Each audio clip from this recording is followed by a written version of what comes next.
It's been 7 months since Japan imposed export restrictions on South Korea. The two countries suffered economic losses due to the months-long trade feud that followed, but it was especially painful for Japan. In this final installment of our special three-part series, our Kim Jae-hee tells us how Tokyo's trade curbs affected both economies and where the feud stands as of now. It began last July when Japan imposed export restrictions on South Korea.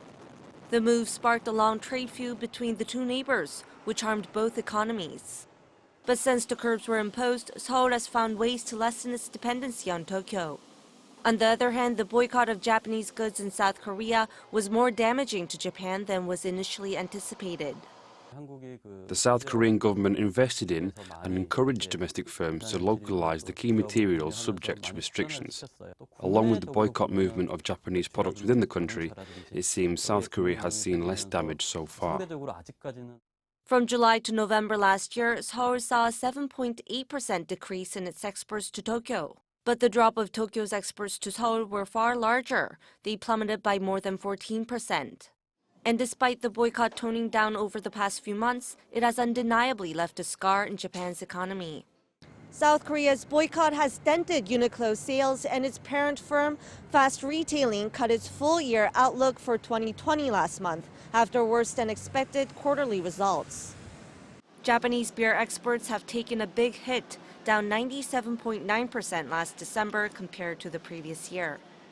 Many Japanese automakers took a blow as well. Toyota sales last year fell almost 37% compared to the year before.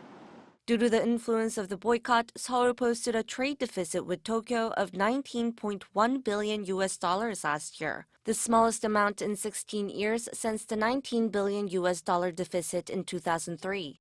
The economic damage to Tokyo is expected to be worse, as many South Koreans have shunned travel to Japan as well. But experts also say the boycott movement has already shown signs of shrinking and will inevitably meet an end.